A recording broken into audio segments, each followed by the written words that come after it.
This panel discussion will be on America's hemispheric arc of denial, an imperialist scheme being inflicted by the United States to counter the strongly developing strategic partnership between China and Russia. As part of a new Cold War agenda imposed by the Biden regime, Washington's hemispheric arc of denial is escalating the tension conflict dynamics throughout the trans-regional corridors of the Eurasia Indo-Pacific today.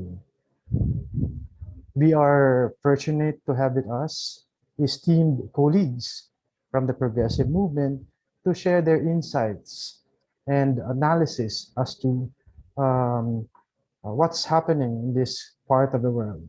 But the objectives of our panel discussion for tonight is primarily to answer some basic questions concerning America's arc of denial.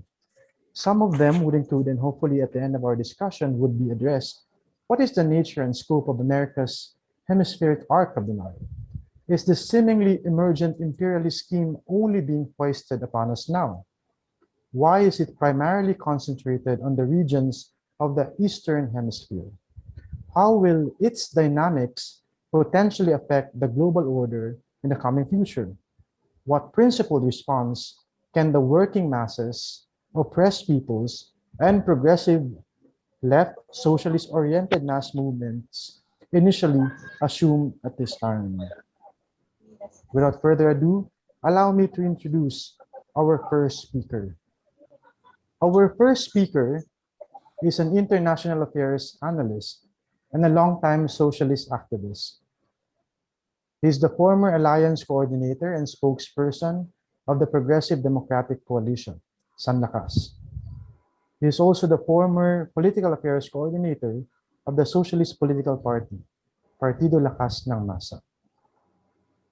Former national coordinator of the Socialist Political Center, Laban ng Masa, and the former head of the General Secretariat of the broad anti-war coalition that campaigned for peace with social justice. He is a co-founder of the Stop the War Coalition and is presently a vice president of the Revolutionary Socialist Political Center of the Philippine Working Class Movement, the Bukluran ng Manggagawang Pilipino. Friends, comrades, please help me welcome our speaker, Rusty Deliso. Rusty?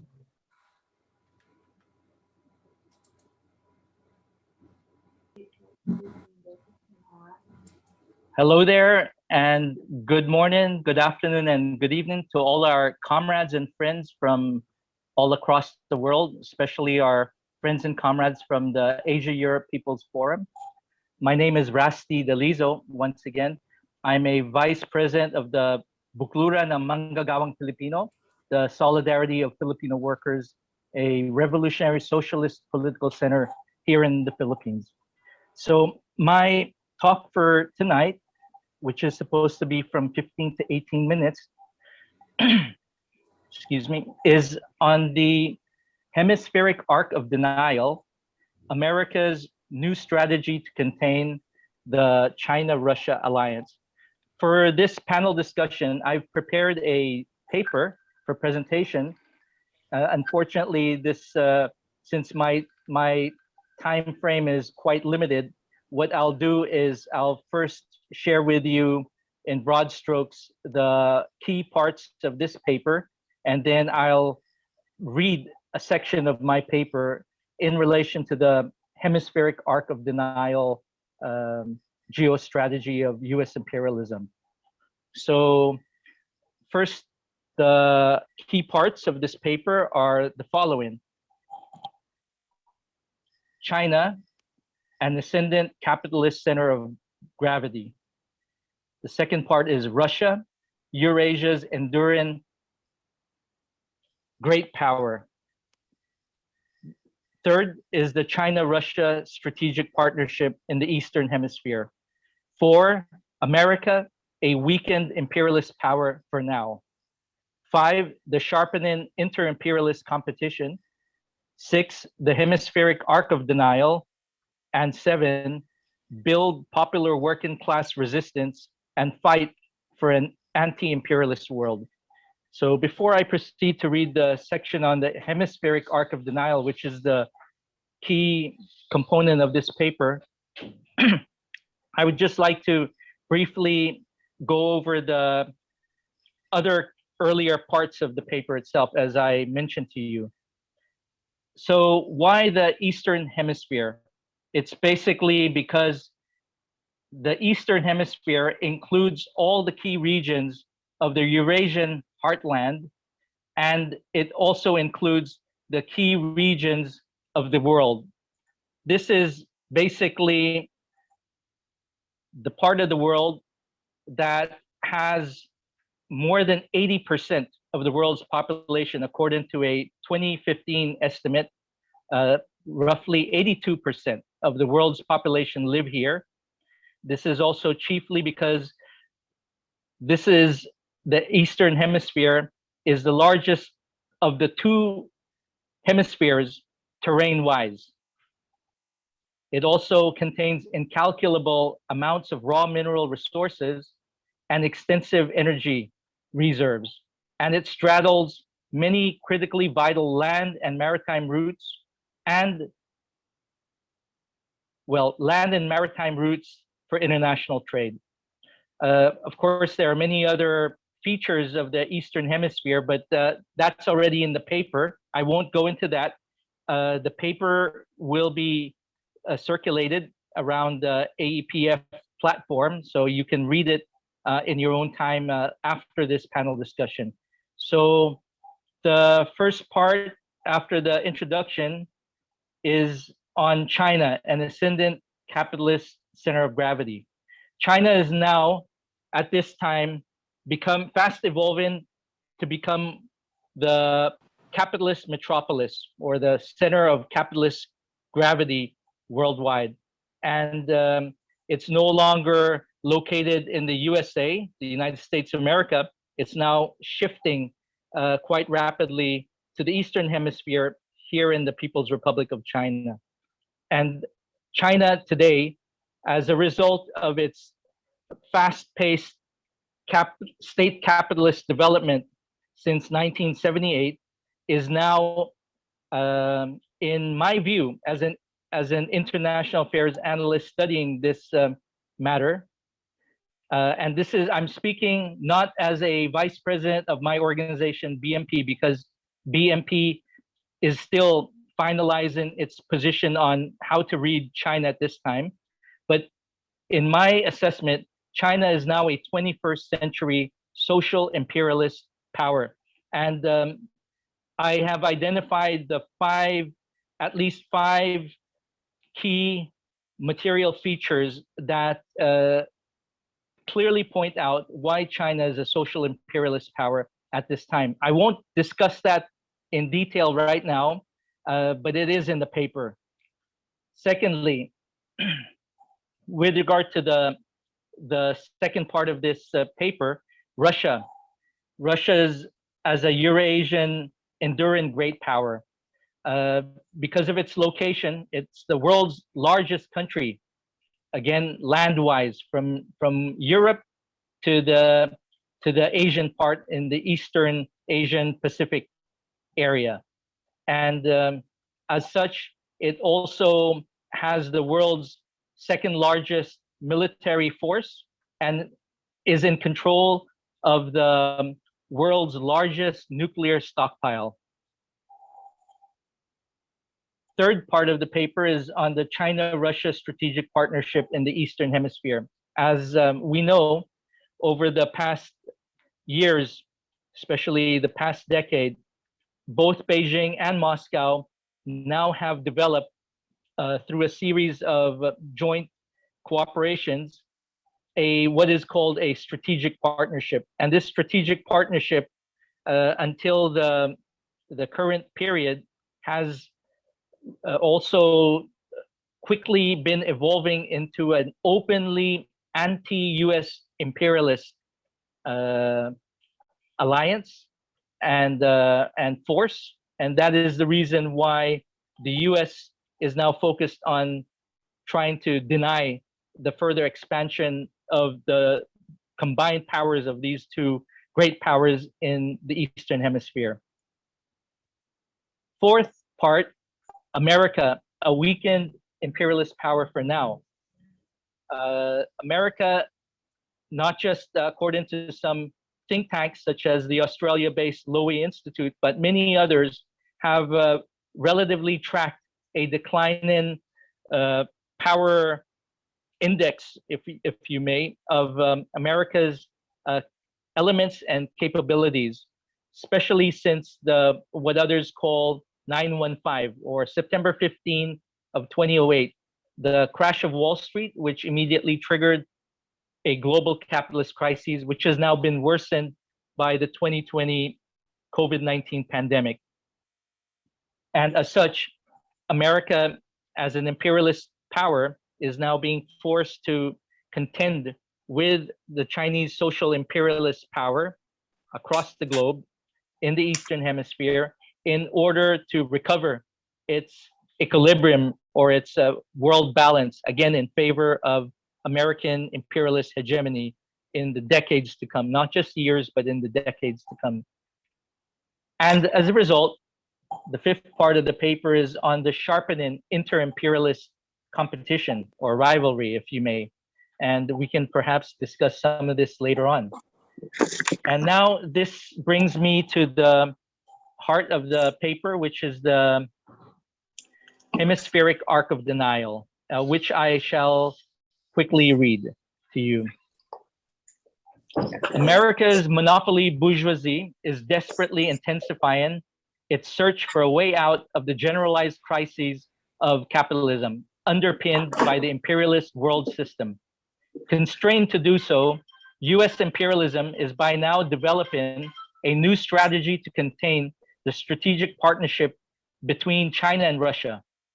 Still, a broad range of overlapping issues, concerns, and developments continuously impinge and impact upon America's global strategic environment and which circumscribe its global policy outlook and responses. In facing this, the Biden regime is already at an early stage of critically crafting a potential grand strategy to successfully confront and overcome its great power competitors in the global strategic arena, especially in the Eurasian zone. Surely, this entails the designing of a major foreign policy strategy and external relations agenda, which will principally prioritize at least two of America's key global policy aspects out of four. Maximize one of its long possessed international assets since the end of World War II and exploit the Eastern Hemisphere's geopolitical features. In a comprehensive manner, US imperialism will integrate and apply these facets to advance an overall geostrategic paradigm that is crucially focused on attaining a near total domination over the Eastern Hemisphere and its multiple domains of conflict and struggle. Ever since 1945, America's fundamental framework defining its global perspectives and agenda has been based on four key elements. A, upholding America's global leadership. B, defending and promoting the liberal international order. C, defending and promoting freedom, democracy, and human rights. And D, preventing the emergence of regional hegemons in Eurasia. Therefore, US imperialism's general international thrusts will still be guided by this framework.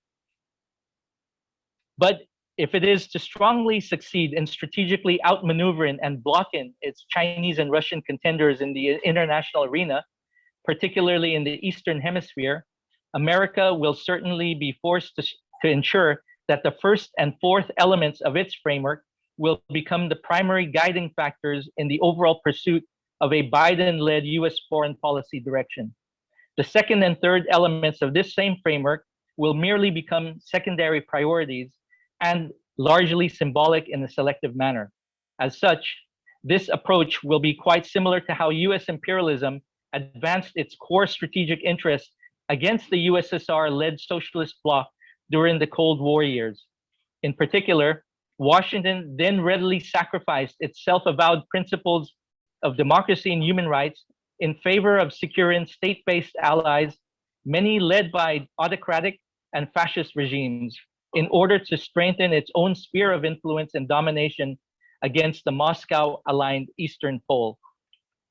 For sure, US imperialism will take full advantage of what it still retains, being a global occupation force with consent, long after World War II and the Cold War ended in the last century.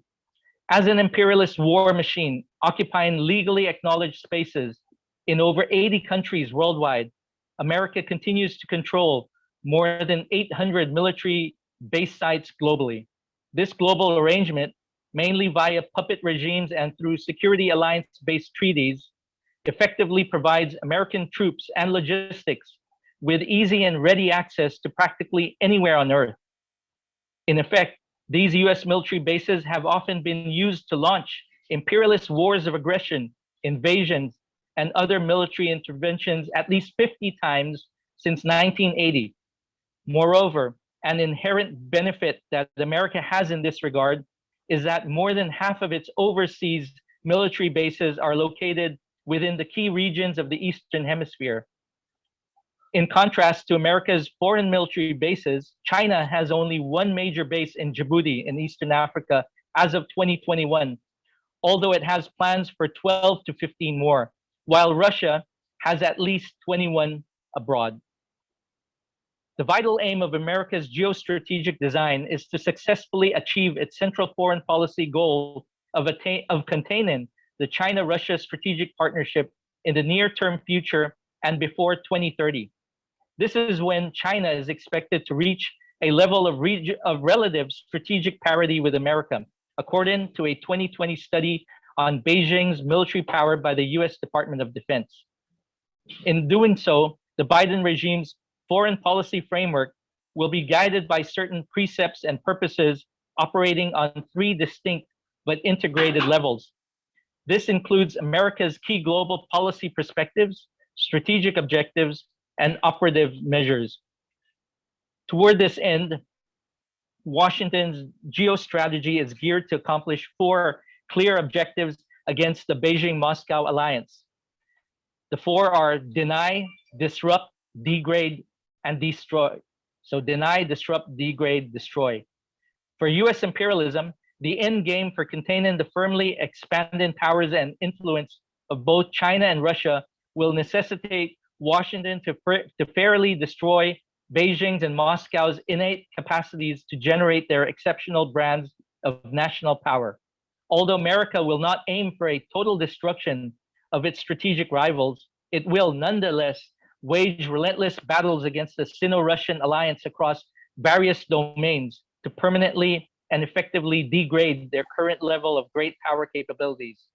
To carry this out, the US will constantly exert all efforts to undermine and weaken China's and Russia's collaborative plans in order to disrupt and delay their common efforts at enhancing greater unities against America. Relatedly, in the field of public diplomacy, Washington will escalate its worldwide media campaign employing tactics of disinformation and deception so as to attract and win over the global publics and their governments to the sphere of US imperialism. And so, these are the geostrategic objectives which will define America's foreign policy attitude toward China and Russia in the years ahead. In turn, the attainment of these objectives will be operationalized through a set of four combined and complementary measures and actions. The four are assertion, alliances, access, and aggression. In operational terms on the world scene, US imperialism always deliberately and loudly asserts its foreign policy agenda of the week so as to let the world know what America intends to do next and how Washington expects the international community to respond to its pace on related issues and concerns. This is normally America's preferred angle of attack on world affairs, combined with strident statements alluding to the US being the so-called leader of the free world, including why Washington should be emulated and followed.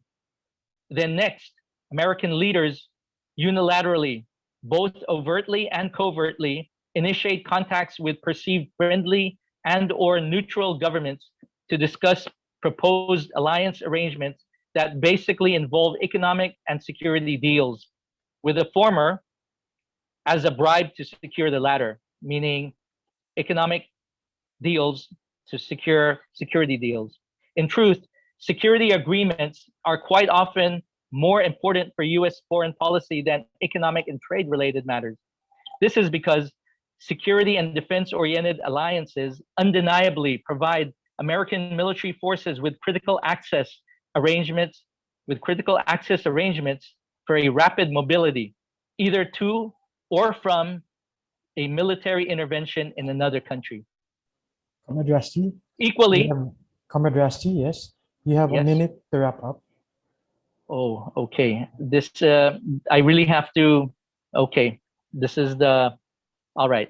So basically, sorry if it took this long.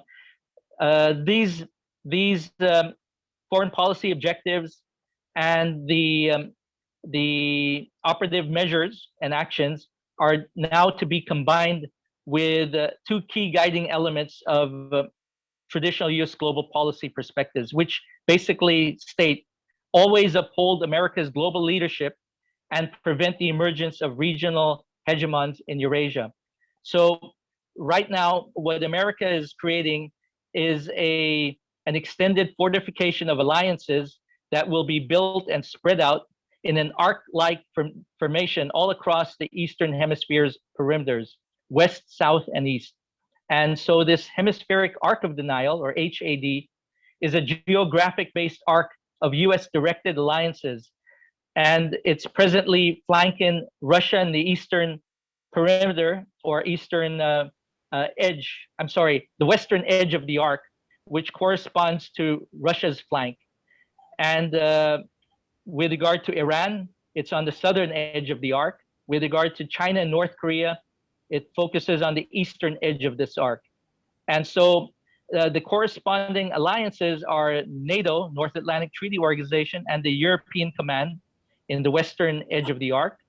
And in the southern edge of the arc, it's the AFRICOM, Africa Command, and the Central Command of the US, together with the potential for reactivating the 2017 established Middle East Strategic Alliance, or MESA. And in the eastern edge of the arc is basically the US Indo-Pacific Command, or US Indo-PACOM, together with the Quadrilateral Security Dialogue, comprising the US, Japan, Australia, and India.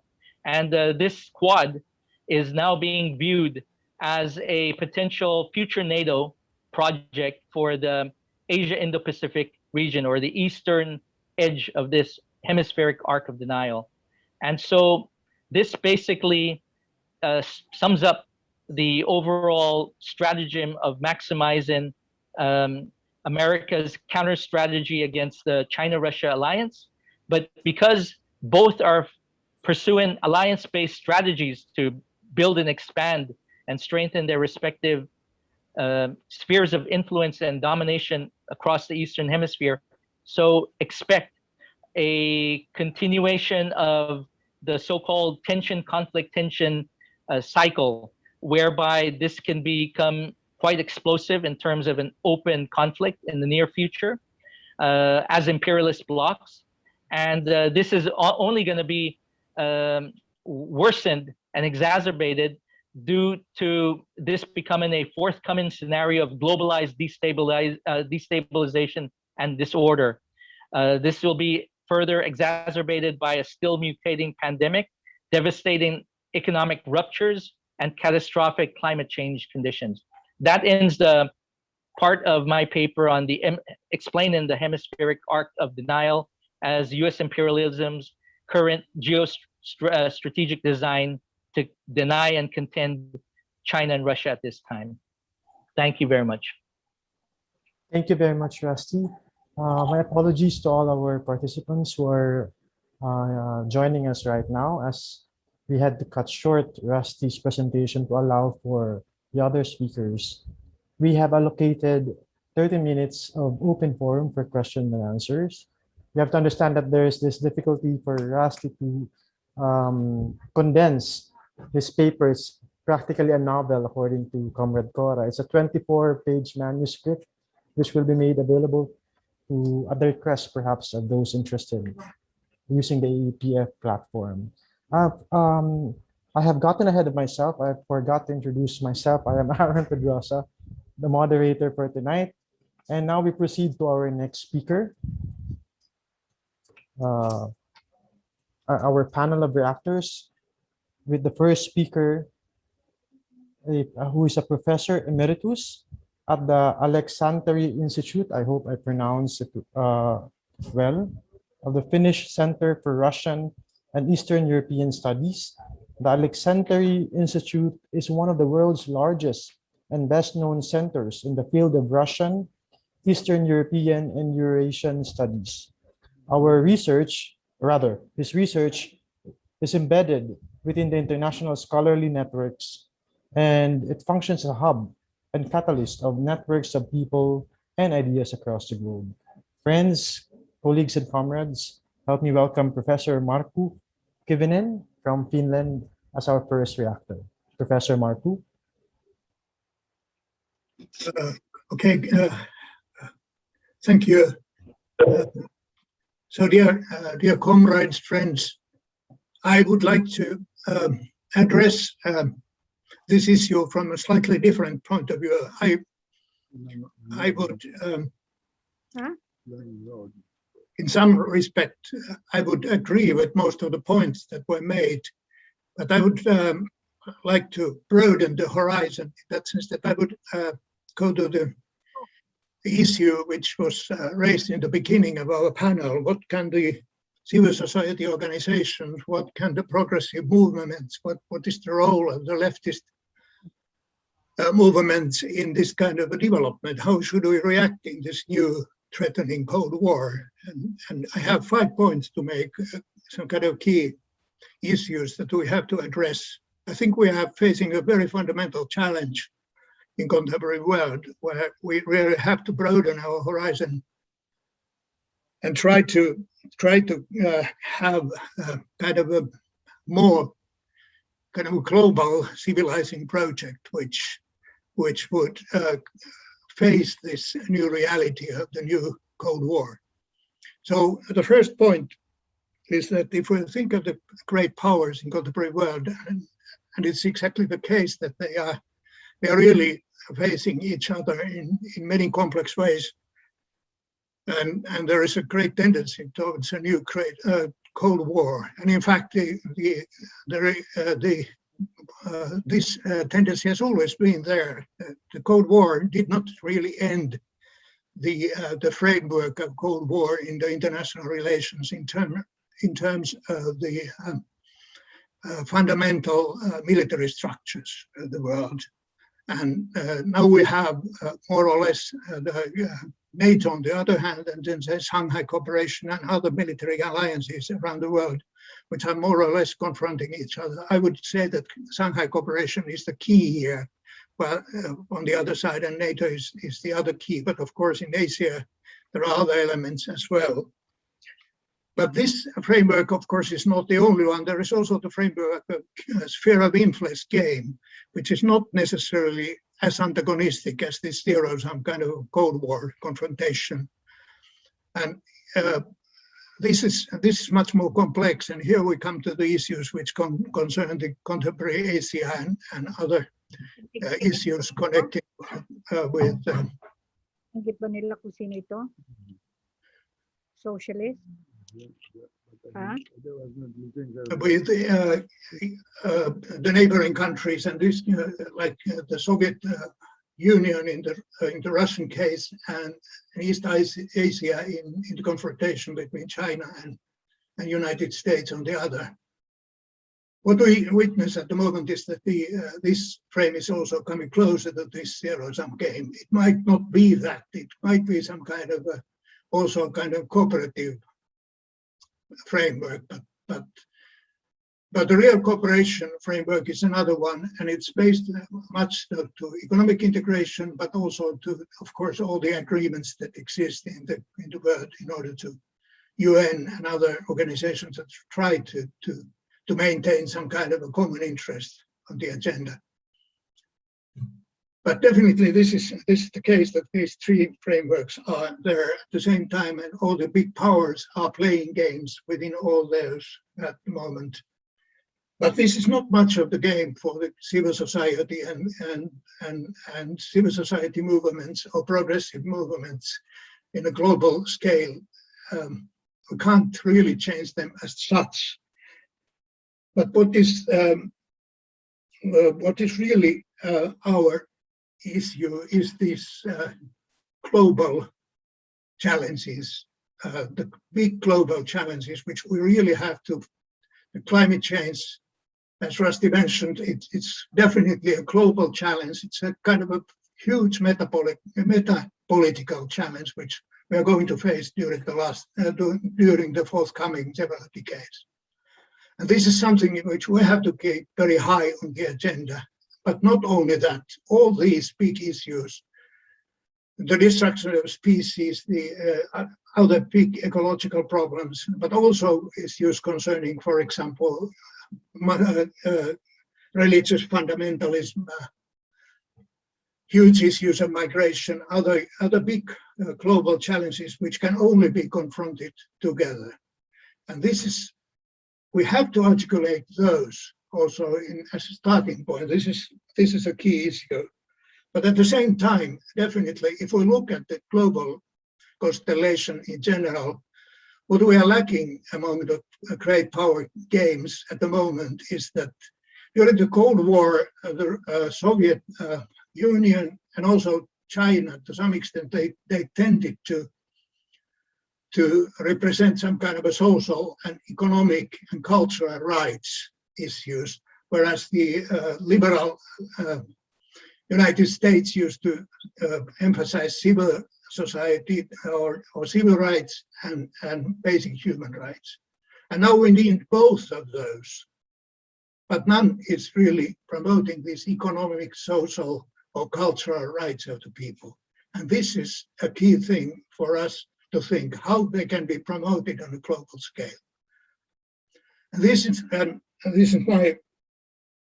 my fourth point. So first the frames, then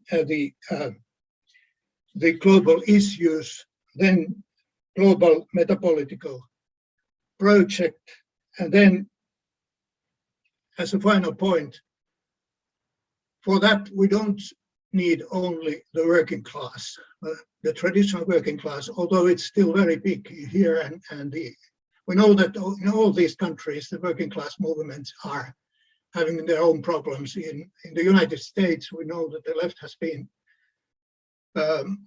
traditionally the labor movement has been repressed. And nowadays it is open, but it is weakened considerably. In Russia, all the trade unions are depending on the state and on the entrepreneurs at the local level, so they don't have much power either. In China, they are almost prohibited. So the actual working class situation is not particularly good. But if we want to promote this kind of a big new civilizing project for the progressive movements in the global scale, we also need the middle classes. And this is the problem which the progressive movements in Latin America have failed to do. They have failed to mobilize the working class, middle class, new kinds of coalitions in promote the social, cultural, and economic rights, and also the political rights for the people. And for that, we really need a new kind of a project, a new kind of approach. So that's my comment today. Thank you, Professor Martin. Thank you for providing us your insights and reaction to the presentation provided by Rasa Deliso. Moving on to our next reactor, he is the Secretary General of the Vietnam Peace and Development Foundation and a member of the International Organizing Committee of the Asia-Europe People's Forum, AEPF. Friends, comrades, please help me welcome Dong Hui Kung. Again, I'd like to remind our reactors that you are allotted 7 minutes for your reaction. Thank you. Thank you, Comrade Aaron, for reminding me about the 7 minutes. Thank you, Comrade Rusty, for comprehensive analysis of the situation. What a pity that he didn't have enough time for making some recommendation for the working class in the context of the American new strategy to contain the China-Russia alliance. I just want to share with you some of my observation about the three major, the relation, its impact on small country, like my country, like the Philippines and other country in the region. First, I usually like to collect words featuring a country that I want to learn about. So when we are talking about the US, the very first word that we can be thinking of is imperialist, superpower. Many people say mafia. Or we can also think about globalization, multilateralism, or alliance. For China, we can think about the very first word in this recent year. We talk a lot is Chinese dream, national rejuvenate, peaceful rise, and as Comrade Rusty said, socialist capitalism. And for Russia, we can think about Putin's regime or complete control. Comrade Rusty has talked about American strategy to contain the China-Russia alliance.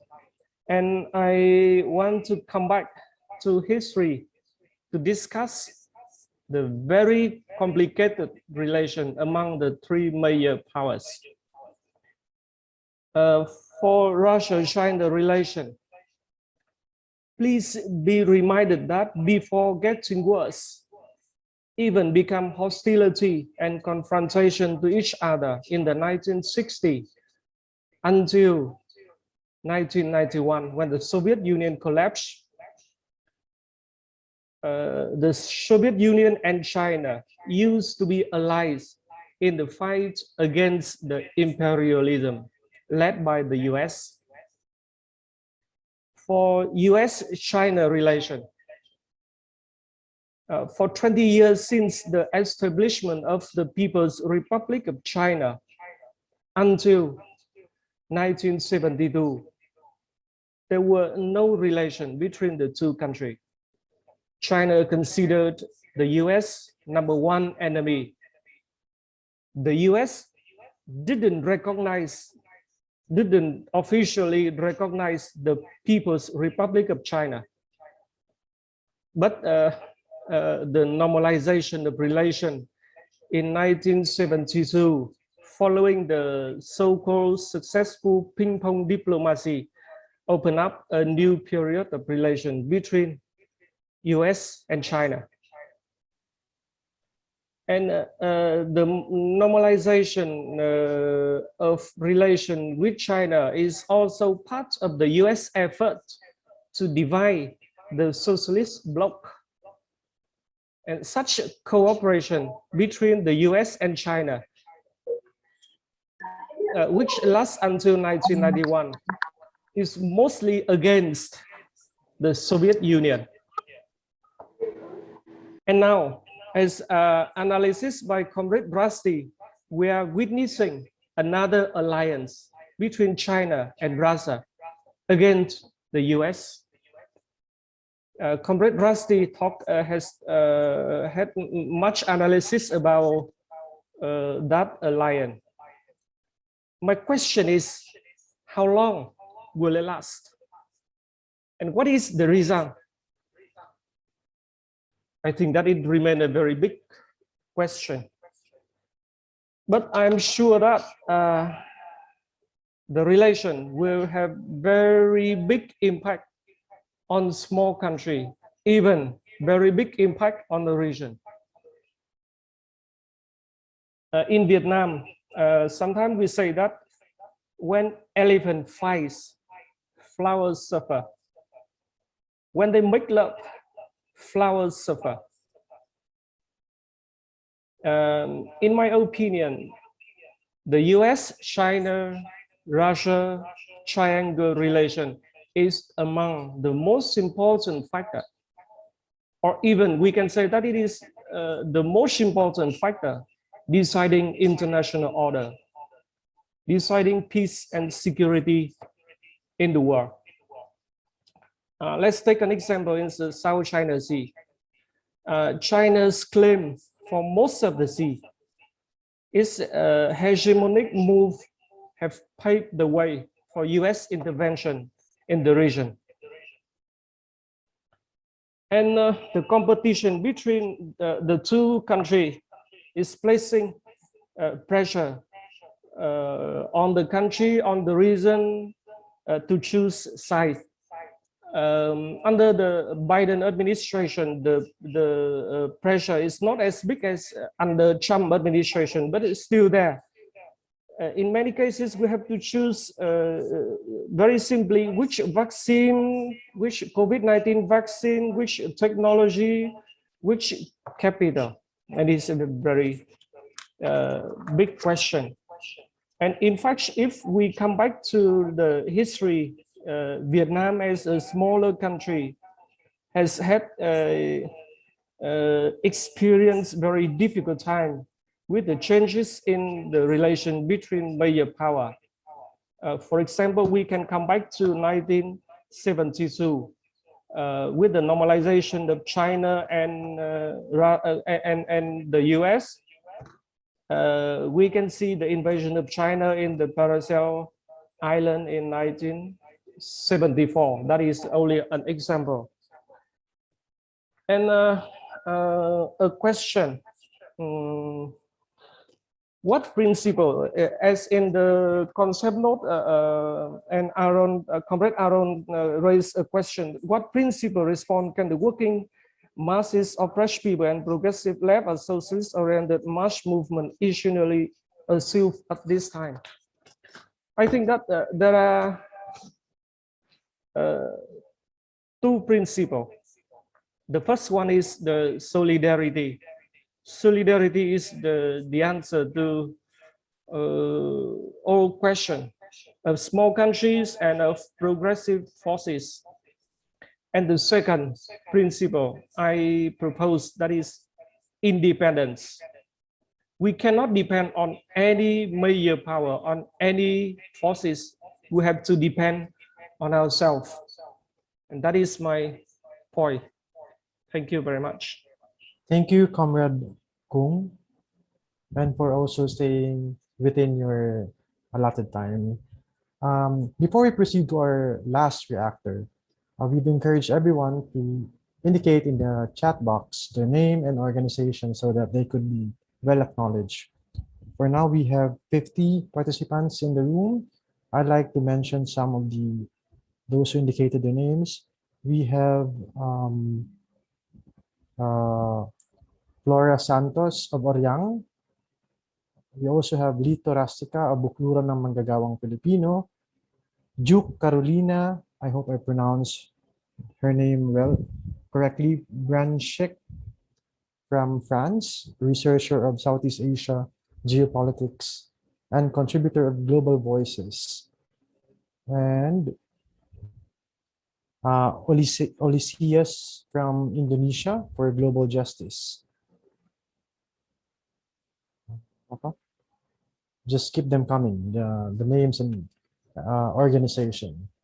And now for our last reactor, our speaker is a socialist and a feminist activist. She is also a scientist developing technical methodologies and international standards in a technical context with a focus on low carbon energy transition and the digital domain. She heads up the international work for Partido Lakas ng Masa. Friends, comrades, help me welcome Dr. Rehana Mohideen. Comrade Rehana. Thank you, Aaron. Thank you also to AEPF, Rusty Delizo for your paper, and reactors as well for their very important comments and inputs. I basically agree with the key thesis that Vasti has put forward in his paper, and that is that the main aim of the United States geostrategy, global policy perspective, objectives, and so on, is the containment of China, Russia, and any further development and the implications of the development of a strategic partnership between China and Russia. I think that I agree with that basic thesis. I think Rusty has also raised some other very important questions in his paper. A key question, is China now an imperialist power? I think we need to probe this a bit more, and other sessions have perhaps looked at this, and probe the characterization of China as a social imperialist power, and a power that in this sense rivals the United States. Social imperialism has a very controversial history, as we know, in the socialist movement, and Comrade Dong referred to this, going back to the Sino-Soviet split and the characterization of the Soviet Union as social imperialism by the Chinese Communist Party. Socialism in words and imperialism in deeds. And this led to the Soviet Union becoming the principal enemy of the international socialist camp at that stage. This characterization, I should point out, was rejected by much of the socialist movement, except the Maoist parties who basically ran that line. So this is an important question. Is China now imperialist, social imperialist, except and so on? So if the means of production in China has been fully privatized, if capital is exported, and China wants to advance its economic interests through military means to bring about a new redivision of the world, then why not directly imperialist? Why social imperialist? And I'm sort of playing devil's advocate here for argument's sake. If China is using socialist rhetoric to pursue its imperialist ambitions, which is why the social imperialist label, then why not, for argument's sake, call the United States democratic imperialist?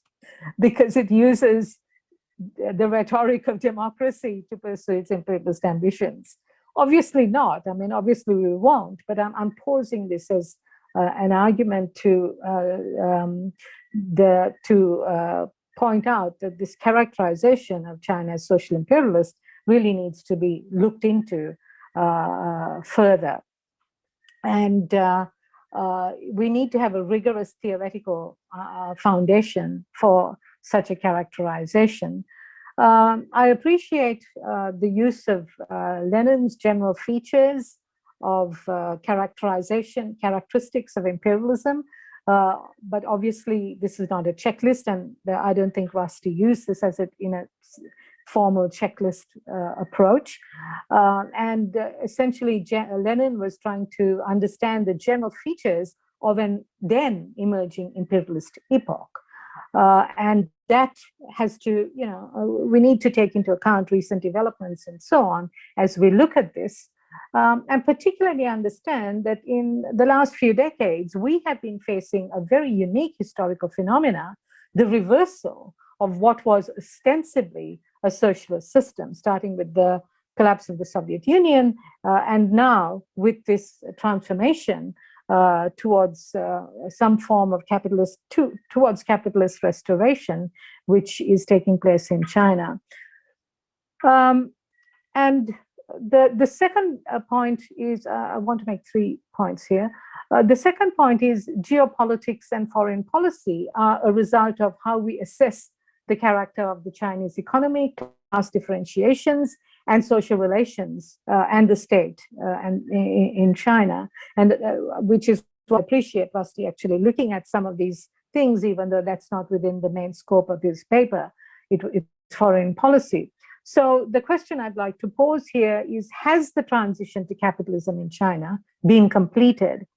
And if you are looking at, if you are coming to some conclusion that China is an imperialist power, then we also need to suggest, or we need to argue, that China has transformed itself into an industrial capitalist economy.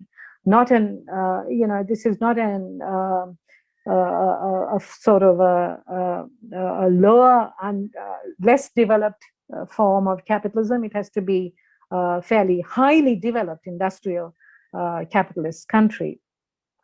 And this is being keenly debated. I think this is a question of debate and discussion, and this is taking place, an important discussion in the socialist movement and in the left today.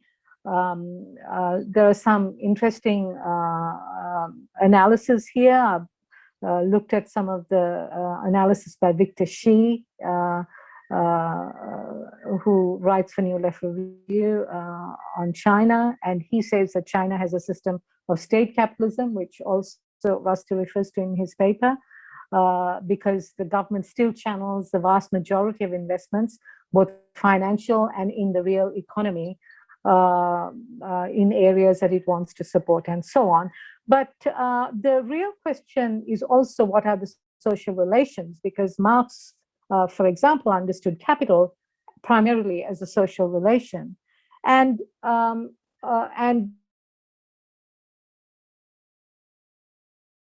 of our analysis, how did this transformation from sort of a collective forms of social relations to capitalist social relations take place? How did this reversal take place? This sort of, if you like, this counter-revolution, how did it take place? I think that's an important question. And as other comrades have pointed out, what are the political implications for the political movements in the region? West Philippine Sea, if we're saying that China is now an imperialist power, then we have to go beyond saying that it's just bullying and it's an encroachment on our national sovereignty, but that it is an imperialist maneuver on par with the United States and so on. And it changes the framework in which we look at China's role in the West Philippine Sea. And what are the implications of the China-Russia alliance under these conditions, not as a socialist brotherhood? There wasn't much sisterhood there in the previous decades, but in reverse. What are the implications of this alliance? Is Myanmar an indication of things to come? This is a very important struggle. It's a revolutionary upheaval against the dictatorship that's taking place in Myanmar. And China and Russia are the main, visibly, publicly open supporters of the dictatorship in Myanmar. So is this China-Russia alliance a bulwark of reaction in the region? And what are the political implications of this for our movements? I think it would be useful to develop this aspect of the analysis further as well. So I guess in some ways I have posed more questions than I have answered, but I hope this is useful to the discussion. Thank you. Thank you, Comrade Hannah. And that's a wrap for our panel of reactors. Just to briefly summarize some of the points that were discussed by our speakers, starting off with Rastadilis, and this is for the benefit of those who weren't able to catch the entirety of his presentation. Rastadilis posed two main points in his presentation.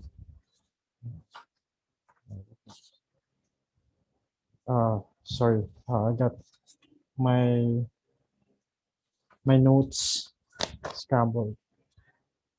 That the main objective of this HAAD, the Hemispheric Arc of Denial, is still to uphold US leadership, and second is to deny hegemons or deny the emergence of hegemons. And he went on to identify some of the areas where there geographically we can find this hemispheric arc of denial. Of course, this is a great disservice to his presentation, but these are some of the main points. And then we proceed to the points raised by Professor Marco. He raised 4 points looking back on the Cold War, some of the global issues, the global meta political project, as he called it, and the need for a working class plus middle class convergence to be able to address the current setup. And then Comrade Kung kind of took us back, took us down memory lane, if you may call it, looking back at the normalization of relations between China and US intended to divide the relations between US and China. And then he posed a question in the thesis of Rusty, the emerging alliance between Russia and China. How long will that last? And what would that result into?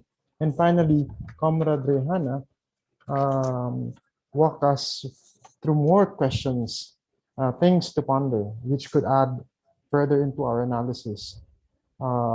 Specifically looking at whether or not China is now an imperialist power, looking back at what led to the characterization of China as social imperialist and the rejection of some socialist movements, and questioning the very basis for the categorization of China as imperialist, looking at the characteristic of a capitalist society.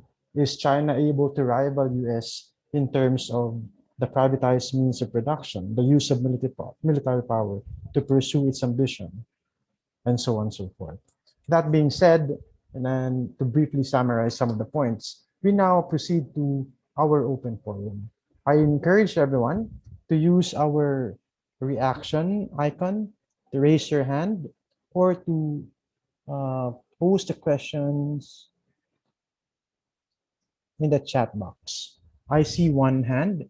It's Kali. I hope I mentioned his name. I pronounced his name correctly. CC Kaski. Yes, please go ahead. Do you hear my voice? Yes, we can hear you loud and clear. Very good.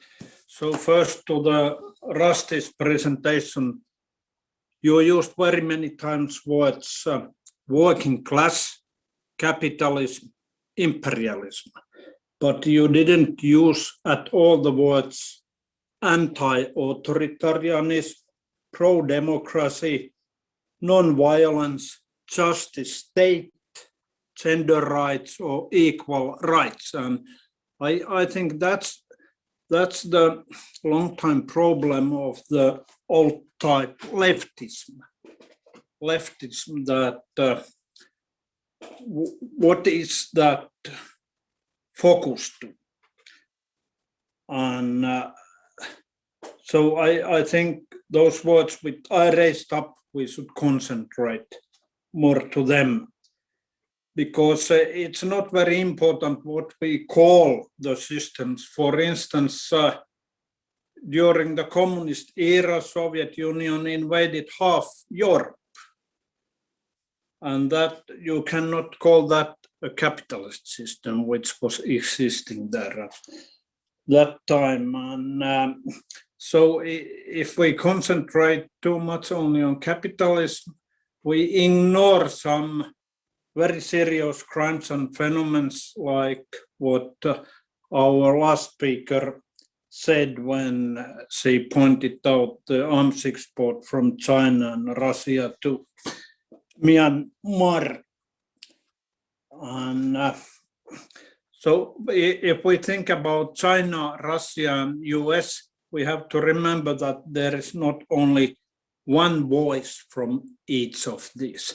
In the US, we can easily, if we want, we can hear many kind of voices. And in Russia, for instance, here in Finland, we cooperate a lot with the democratic movements in Russia, which are all the time oppressed more and more by the Putin administration, which actually has robbed the whole state. And in China, this is a bit the same case. There was some democratic development when they, for instance, decided to restrict the president terms to 2, but then the party was afraid of losing control, and during Xi Jinping, it's going more and more to anti-democratic direction, and people on the streets are not so free to speak than, say, for instance, 10 years ago any longer. So I think let's concentrate more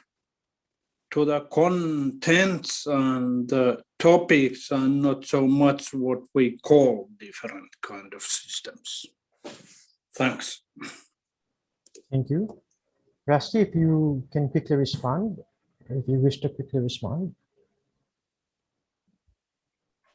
Hello there. And I very much welcome the critique of our comrade Kali. Unfortunately, I was not able to proceed to the last part of my paper, which precisely covers and asserts the need to build global democratic movements and forces in order to counter basically this inter-imperialist rivalry and the world imperialist system. In fact, the key assertion on my last part, which is in fact the title of the subtitle is Build Popular Working Class Resistance and Fight for an Anti-Imperialist World. And this is where the general democratic content of the basis of unity of the not just the working class forces, but all broadly oppressed and exploited forces across the world must be able to unite on in order to build an alternative global social economic system on the basis of what I assert as socialism. That is the direction forward in order to counter both imperialisms in this current destabilized international order. So I agree that we need to further develop this discussion forward in terms of the general democratic content. And I actually assert it in my last part. But unfortunately, the focus of my paper is more on how to identify and describe the US imperialist geostrategy that is now being crafted and developed by the Biden regime to counter China and Russia.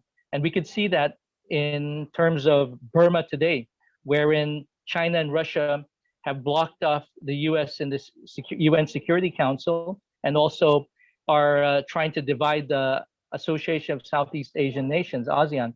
We also see that in terms of the Zionist state of Israel-Palestine conflict today, wherein once again, China-Russia's alliance have been blocking off and contesting the US in terms of the Biden regime's all-out support for the Netanyahu imposition of a war of aggression, a Zionist war of aggression upon the oppressed peoples of Palestine today, especially in the Gaza Strip area and also in the West Bank.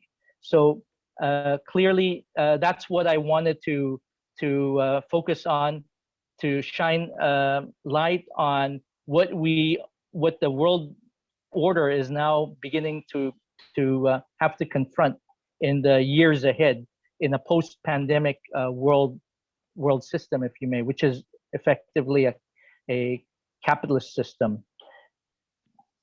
That's it for now. But in the Democratic Party, there are strong forces which are trying to change their Middle East policies. So we'll see what happens. Yeah, thank you, Kali, for that question and quick rejoinder. Rusty, there's also an earlier question raised by our comrade from France. Can you elaborate, Mr. Deliso? Can you elaborate the aggression point? Any examples or indicators? Aggression of responds, from which side? Aggression by which think, imperialist bloc? I both, think this is in reference to your was it 4A of the US? aggression. Let me just look at your paper. There was reference to, in contrast to the DDD, you have the aggression by the US. Assertion, alliances, access, aggression. Okay. All The right. aggression part there. So yes. All right. So effectively, this is the broad range of you could say complementary measures and actions that U.S. foreign policy traditionally undertakes in relation to counter rivals and adversaries across the world. First, it asserts its standing foreign policy precepts, such as the U.S. is great, we are the world's leader, we have the right to have access anywhere across the world, especially in maritime zones, through freedom of navigation operations, etc. And then to further operationalize this assertion, they build alliances with like-minded states. Essentially, these are the puppet states under America's spheres of influence and domination across the world, in order to build a counter block against whatever rival they target at that point in time. The next step for this alliance under American direction is to ensure that they have access, both land-based and maritime-based and air-based. You could say air, sea, and land access across zones to reach whatever targets they are trying to force into complying with America's assertions. And if these targets further put up resistance, then the last step is aggression, and that's basically what we saw in Afghanistan, in Iraq, in Libya, Syria. It's building up now on Iran, on Venezuela. It happened decades ago and still continues on Cuba. Of course, Comrade Kung mentioned how U.S. imperialism invaded a part of the Socialist Republic of Vietnam in the 60s, which was at that time the Republic of Vietnam, or South Vietnam. So essentially, this is the package of measures and actions that are operationalized as part of its foreign policy. But under the hemispheric arc of denial geostrategy today, these four: assertion, alliances, access, and aggression, are to be combined with deny, disrupt, degrade, destroy. And then these two levels are further to be combined with the precepts of America's stand-in foreign policy guidance, which is always uphold America's global leadership and prevent the emergence of regional hegemons in Eurasia. And that's where you have the hemispheric arc of denial operating on. Thank you for clarifying, Asti. Professor Marco has raised his hand. I think he wants to add something into the discussion. Yes, Professor Marco, please go ahead. Yes, I would like to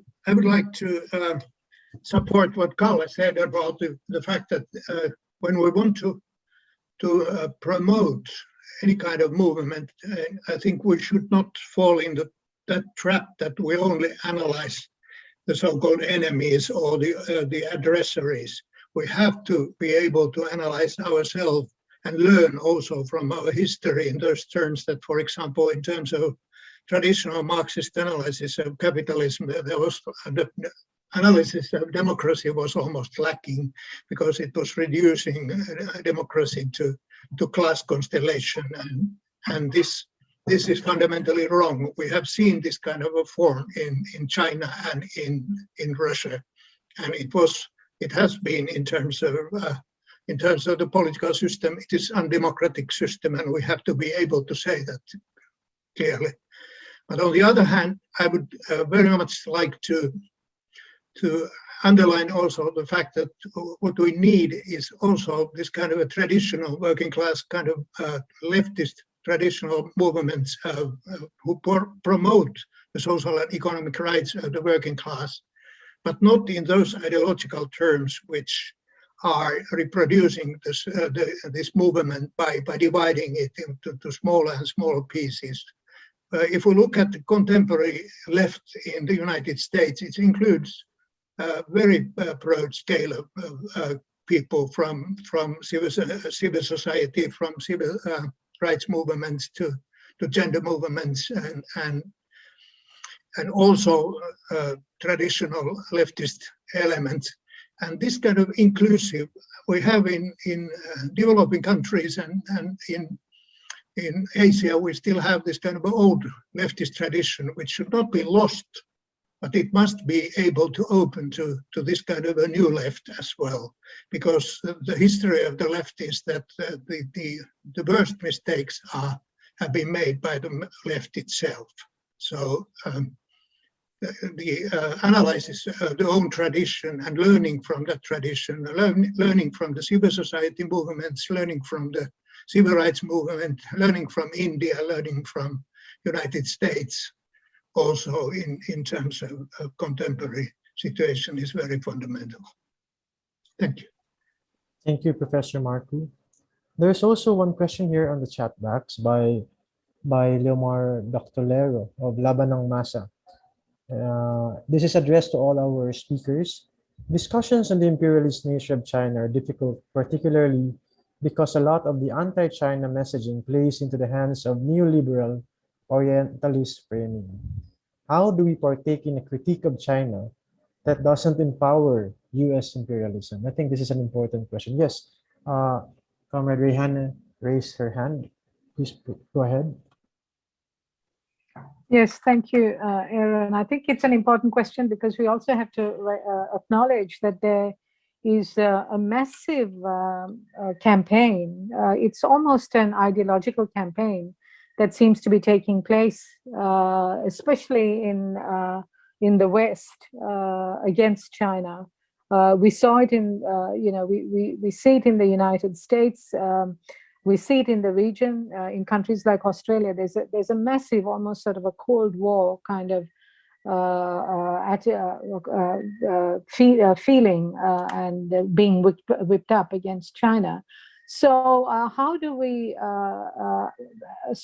But at the same time, we do need to make our criticisms of the regime. For example, on the Myanmar question, this is a huge, certainly for us in Southeast Asia, in this part of Asia, it's a really important question. We have to come out and criticize China for the support that it gives the dictatorship in Myanmar. In terms of the West Philippine Sea, we have to come out and make our criticisms about what we say is China's bullying tactics and encroachment on national sovereignty and so on. But I think we need to be very precise in our criticisms. It has to be very clear. It has to be very precise what we are criticizing. It is a question of democratic rights. In the case of Myanmar, it's a question of democratic rights within China, including in the workers' movement, where workers' struggles are brutally put down, peasant struggles are brutally put down, and so on. So I think it's a tricky thing, but I think we have to make the criticisms. We have to make it in such a way that we don't feed into this ideological barrage that is taking place within the West for their own interests, partly also to do with the framework that Rusty outlined. So yes, just leave it at that. Thank you, Comrade Rehanne. To our other speakers, do you wish to respond to the question? Comrade Aaron? Yes, Rusty. If I may, I think Comrade Rehanne raised a very important and fundamental point for socialism. And in the context of my paper, I also cite that at the bottom, that both imperialist blocs should be openly and clearly opposed and criticized in the context of democracy or the democratic movements that comrades Kelly and Kivinen have mentioned. We need to, without falling into one side or the other, we need to openly and simultaneously expose and criticize and oppose both the anti-democratic stances, behaviors, and actions of Washington and Beijing at the same time. For example, in Burma, clearly we should uphold the democratic struggles there against the dictatorship, but at the same time exposing the collaboration and support between Naypyidaw and Beijing on one hand, and also at the same time exposing the double standards of Washington. For example, now in Palestine, it's the US that is blocking the Security Council from immediately coming up with meetings and a statement at that level, that is, in order to give more time to Tel Aviv to continue killing Palestinians. And the US always says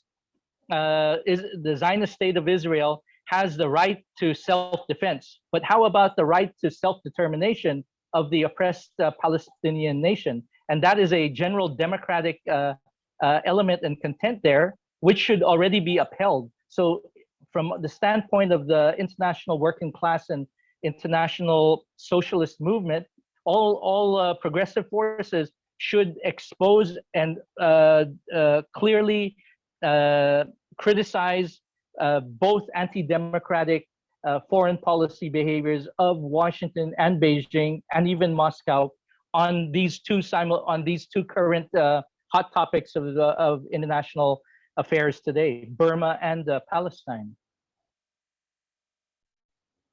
Thank you, Rusty. Kung, do you wish to also share your thoughts or respond to the question, as well as Professor Marco? Okay. I invite our speakers to also look at the comments in the chat box. And in the interest of time, I won't be reading them. So I encourage also everyone to write your questions in the chat box or raise your hand. Do we have any more questions for our speakers?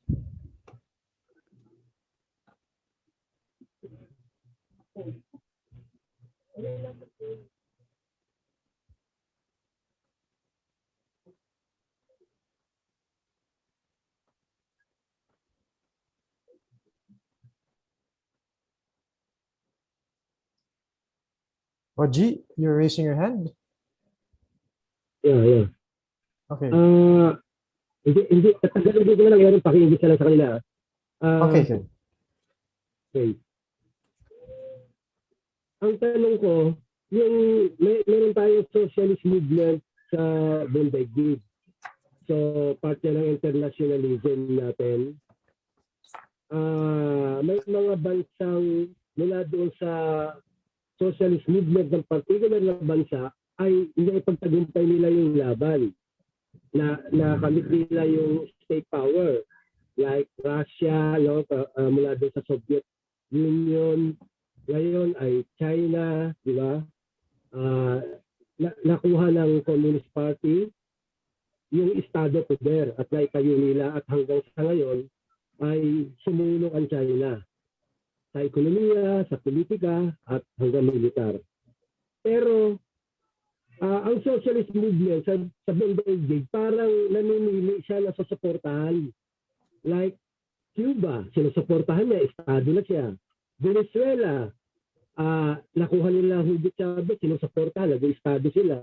Pero pagdating diyan sa China, parang, di ba, may critical, samantalang hinaharap ng China, yung imperialistang Amerikano, kasama ang mga Western allied ng imperialistang Amerikano, na siyang humaharap ngayon kasama ang Russia at iba pang mga aliado ng China. Bakit parang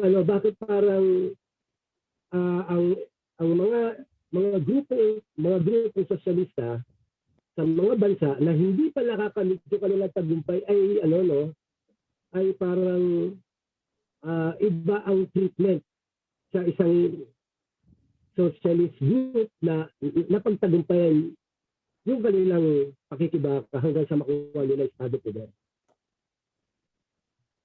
Okay. Yun, di ba dapat consistent? Totoo yung kinikritik natin, pero papayag ba? Ibig sabihin, matutuwa ba tayo kung babagsakan China sa kabila ng hinaharap niya yung laban dito sa imperialismo Amerikano? Kasi ang US, hindi naman talaga titigil yan hanggang hindi ba bumabagsak katulad ng ginawa sa USSR eh. Matutuwa ba tayo? Okay. Tanong ko. Okay, Cass, sige. Translate ko ha. There's this comment as well as question posed by OG Tan from BMP, no? BMP. He mentions the fact that there are socialist movements around the world who were able to capture and seize state power.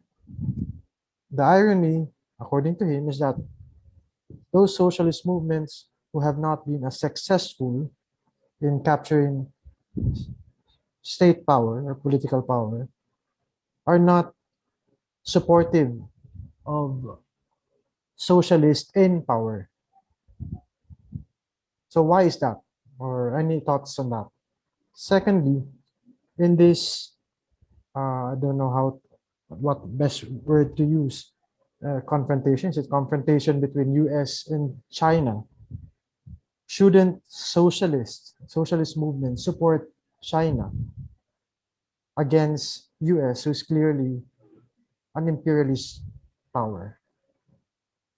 So, yun ba yung tanong, comrade? Okay ba yun? Did I capture the... Yes, okay, thank you. So, to our speakers, do you wish to respond or do you have any thoughts on the comments? Comrade Aaron, perhaps Yes, I can attempt to answer Comrade Oji's viewpoint and question. I will assert that there are many socialist movements and forces and parties across the world that have not yet come to state power. And nevertheless, they are openly supportive of and are campaigning to defend the right of Cuba to exist as a socialist state. So it does not follow that just because these socialist forces are not yet in state power, they will not support states like Cuba today. So that's my point. Secondly, following the assertion I make in my paper that China is a social imperialist power, at the end of the paper, I also assert that the capitalist world system today is essentially an imperialist world system, and as socialists, we need to maintain a consistency in our line of struggles, especially against imperialism, and therefore we should not equivocate between a greater imperialist power and a lesser imperialist power. Both imperialist blocs, the US and China, should be opposed and resisted by the popular working class forces worldwide that want to really build a genuine socialist social economic system on a global scale with democracy as its fundamental general democratic content.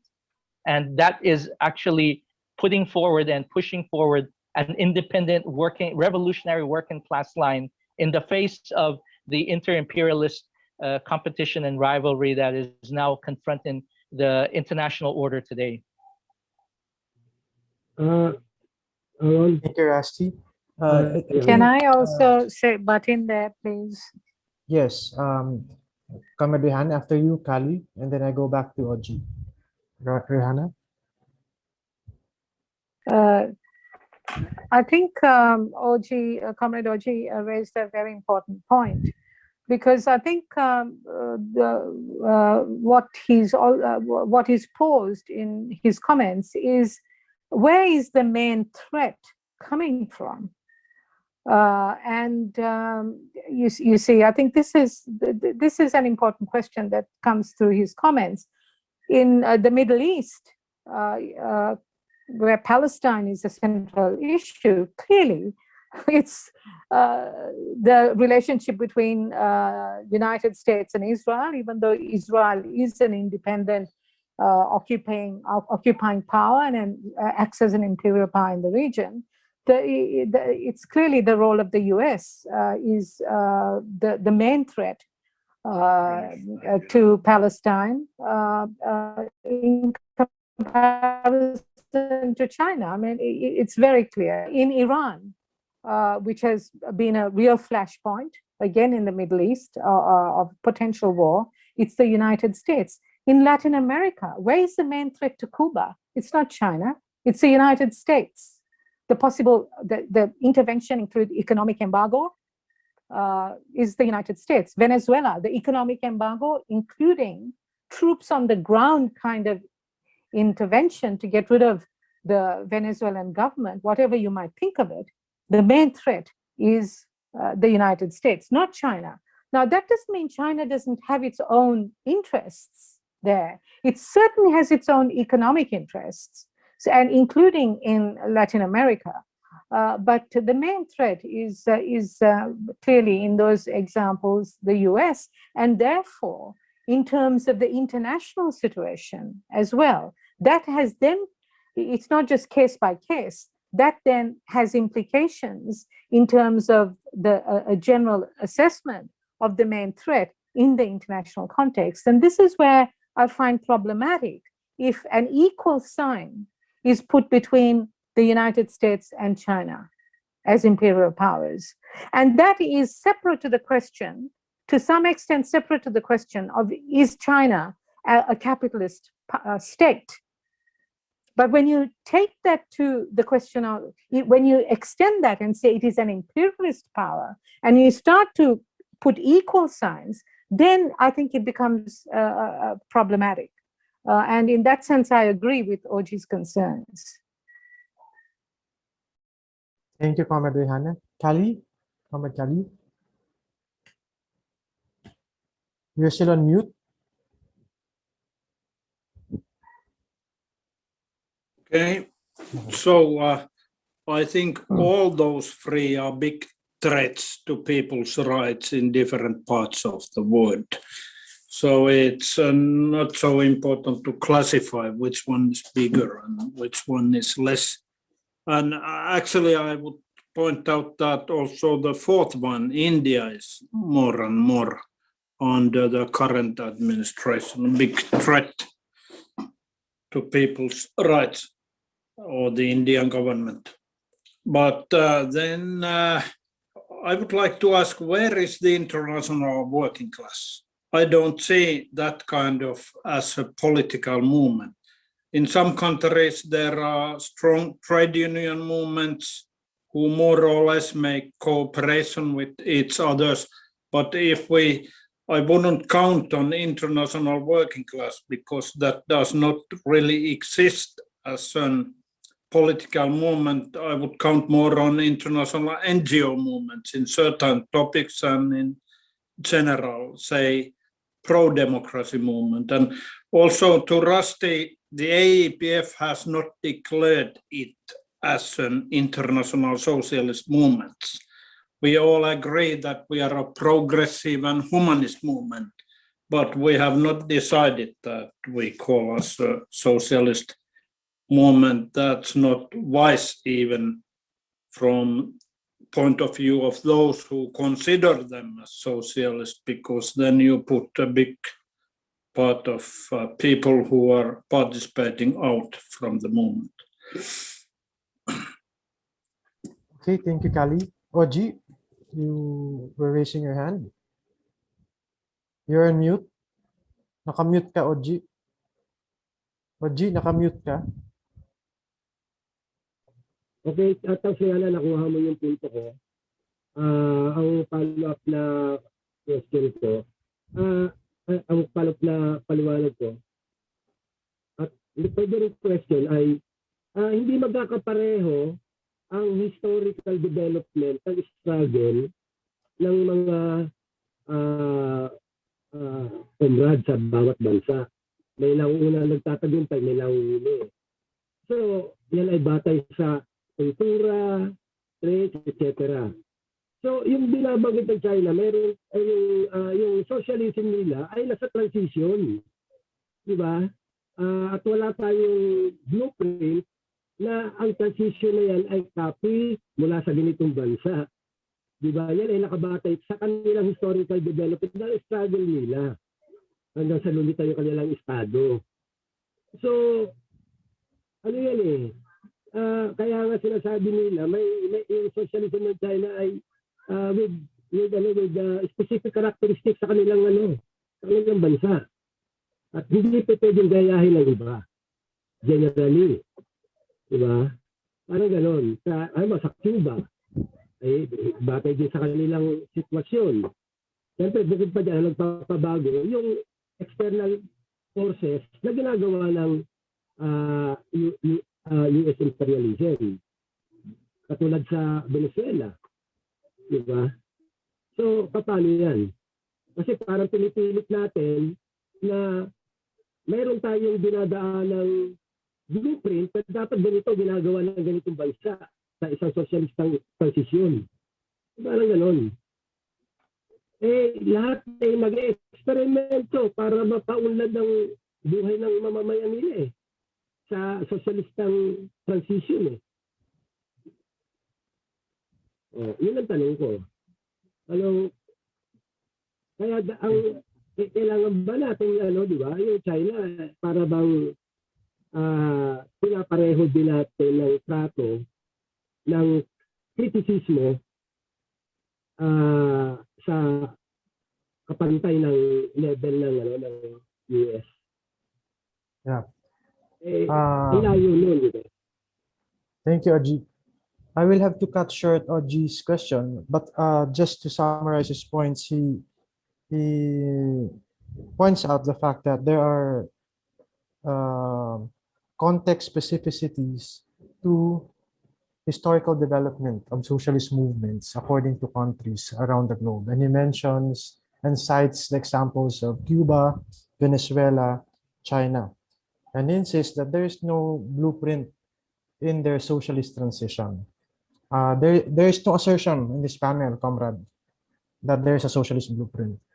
But because we are running out of time, I apologize that, and I'm cutting short the open forum to give way to the concluding statements of our speakers. We should be, according to our organizers, we should be wrapping up in 5 minutes. Pasensya na, comrade. Okay. But before we give the floor to our speakers, I'd like to acknowledge the organizations behind this panel discussion: Sanlakas, Partido Lakas ng Masa, and Bukluran ng Manggagawang Pilipino, and for the Asia-Europe People's Forum for giving us the opportunity and this platform in their open space. Now, for our concluding remarks, I would like to call in first Comrade Kung. You have 2 minutes for your concluding remarks.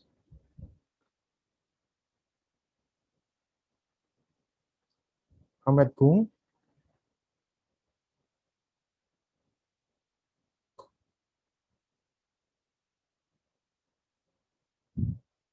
Let me just circle back to Comrade Kung later. Professor Marpu. Hello? Can you hear me? Hello? Hello? Comrade Kung? Hello? Hello? Hello? Yes, we can hear you. Please go ahead. Hello? Hello? Yes, we can hear you. I cannot hear you. We can hear you. Hello? Yes, Comrade Kung, we can hear you. Kung. Hello? Hello? Hello? Hello, Kung, we can hear you. There seems to be some audio Hello? problem. I cannot hear you. Hello? We will just go back to you, Comrade Kung. Can you hear us now? Hello?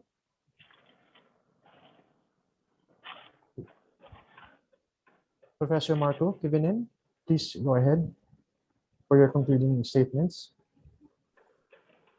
Okay, thank you for this very significant discussion. I think the issues which we are discussing are very fundamental.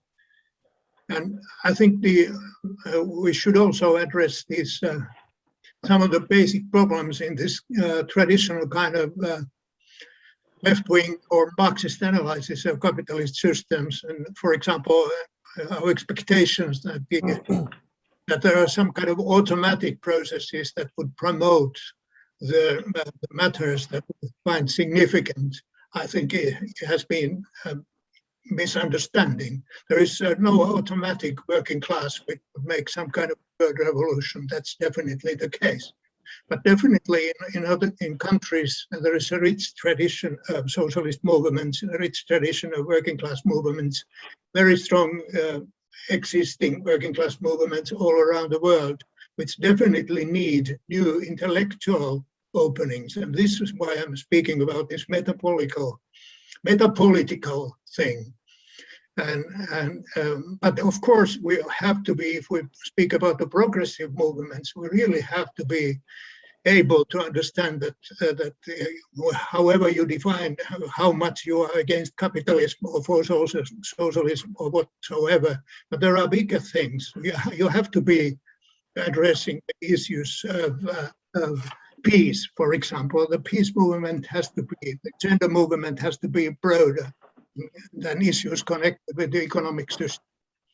And so we have to be very inclusive in these progressive movements. But for the progressive movements to really have a real say in the world, we need more analysis and also self-criticism of the traditional left, but also combining the forces of all these new movements, new left, old left, and so forth. That's my understanding of the contemporary situation.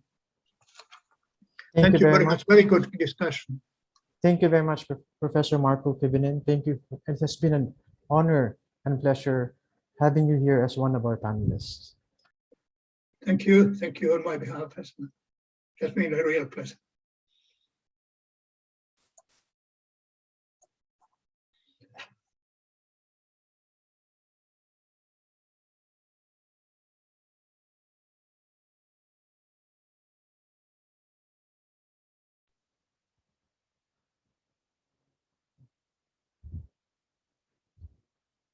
There seems to be a technical problem with Comrade Kung's audio.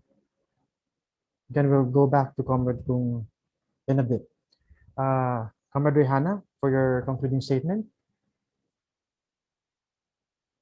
Thanks, Aaron. And I think I agree with Marco. I think it's been a really useful discussion and an important discussion. And I think the China question is a key question for the socialist movement, for the left, because of some of the changes and the transitions, and there are big changes happening, and we need to try and understand this as best as possible. But I don't think the key question in the China question is that China is imperialist, frankly. I think for me, what's more important is, let's not forget, China has a massive working class.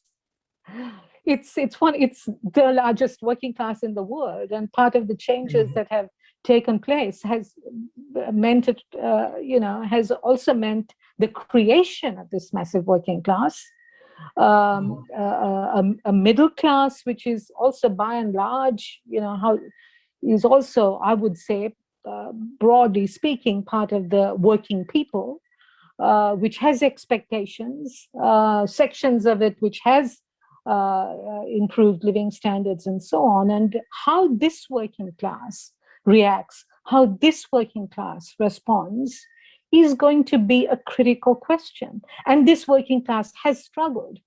It has struggled against these changes and is an agent in what is going to happen. So as the socialist movement, as the left, as the progressive movement, let's acknowledge this is a critical part of the China question. And frankly, that's something that we need to pay much more attention to, that we don't. And in that sense, differentiate the Chinese bureaucracy, the elite, the capitalist class from the rest of the Chinese working masses and peasantry and so forth. So I guess that's the main point that I want to make. And but I still want to finish off by saying, calling China imperialist, putting an equal sign between the United States and China could get us off the mark today. And we have to be, I don't have sufficient evidence to agree with that. Yeah, but very useful discussion. Where is the international working class? Critical question. It is the environmental movement. It is the feminist movement. We've been struggling for decades to make this a critical question for working class politics.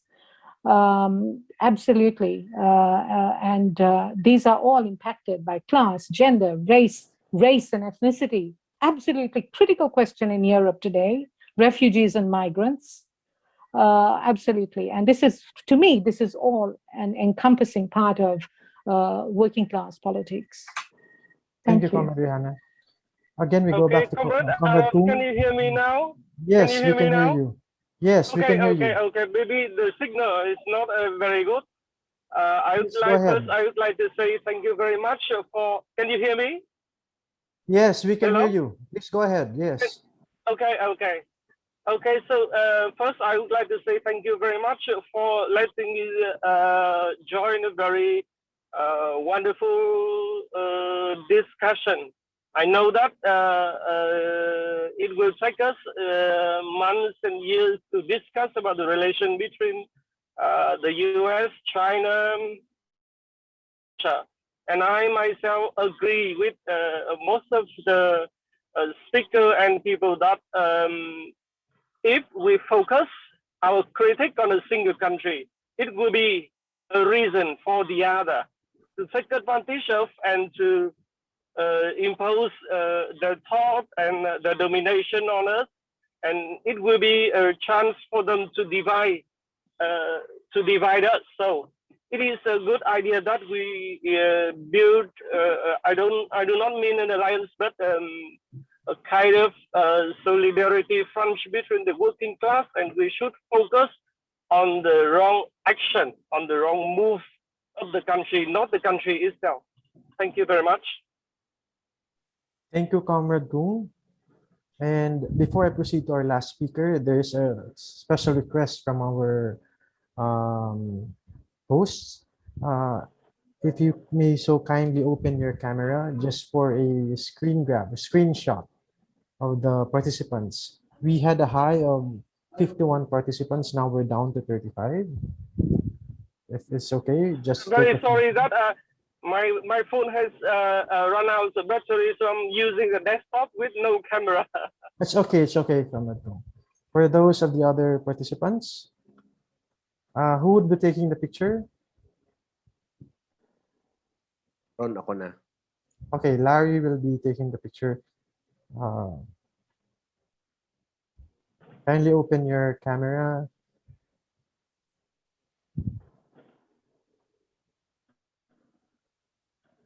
Let us know, Larry, if it's done. Some people are not opening their palms. Okay, it's Please. okay.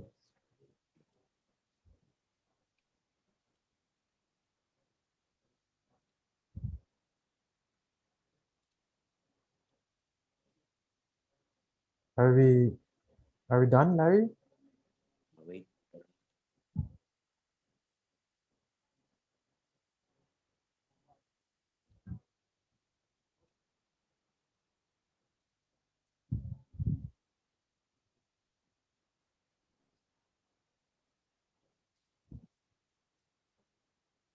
We're done, Aaron. Okay, thank you. Thank you very much, Larry. Thank you, everyone. And now for our last speaker to give us his 2 minutes of concluding statements. Our main speaker, Comrade Rasi Duniso. Thank you very much, Comrade Aaron, and thank you again, friends and comrades of the AEPF, for having joined us tonight for this this afternoon, and this morning for such a lively discussion. Essentially, the focus of my paper once again was to highlight the emerging geostrategy of U.S. foreign policy under a Biden regime in the context of a post-COVID world order. And I outlined the key premises that are obliging or compelling the U.S. to basically openly oppose the strengthening China-Russia alliance. And on that basis, I wanted to give a further description and analysis of how China has moved from a state capitalist entity up toward a social imperialist entity at this point, a power, if I may say so. And that's why I identified certain data and described the material basis of its development. Of course, this is an open debate, I know, happening worldwide in the international left movement, and I welcome further discussions along this line. And yes, the issue of whether one is a principal enemy versus a secondary, and that opens up the question of a set of global tactics in the context of asserting or assessing the global balance of power.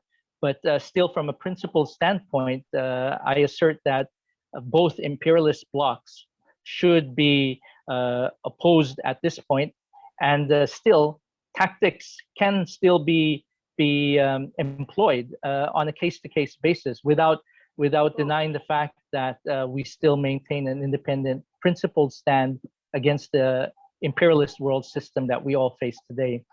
Secondly, I'd like to end by saying that definitely the question of the international working class, where is it today and how is it further developing itself organically and collectively worldwide, is definitely another topic for another, let's say, panel discussion or forum. But clearly, that is the point I'm raising also at the last part of my paper, that the working class should strengthen its collective force and unity worldwide in order to confront the problems that the imperialist world system is basically imposing upon the social majority of the world today. And the majority of humanity is comprised of the working class masses. So the question of what to do next, perhaps, and definitely we need to discuss this in another forum. But again, I'll end by saying that the hemispheric arc of denial is the key point I wanted to raise in this paper in order to show how U.S. imperialism is developing its foreign policy strategies forward at this time. And we can already seeing it play out in Burma, in Palestine, in the Southeast Asian Sea, and even against Russia and the Ukraine, Crimean part of the world. So I'll end my last response here, and thank you very much, comrades, for a very wonderful and fundamental discussion to help move us forward in the future. Thank you very much. Thank you very much, Rusty. For those interested in obtaining a copy of Rusty's paper, you may directly coordinate with our AEPF friends where you registered. I think there's an email there. Or you can send a message at the Sanlakas Facebook page, and we can provide you with the permission, of course. Rusty, is that okay? For those interested. Yes, this is an open paper. I'd like to share it with everybody. Thank you, Aaron. Thank you. And that concludes our panel discussion on the HAD, that's our new acronym, Hemispheric Arc of Denial, America's new strategy to contain the China-Russia alliance. Again, this panel discussion has been organized jointly by Sanlakas, Partido Lakas ng Masa, and Bukluran ng Manggagawang Pilipino with the Asia-Europe People's Forum. Thank you everyone for joining us, for taking the time. I know for our Filipino comrades, this is a bit late, but there are a lot of us here, and that means a lot to us. We hope to see you in our next discussion. This isn't the last. Hopefully, we get to discuss more, understanding the geopolitical implications of a new emerging alliances which now challenges US hegemony. Again, thank you and good night.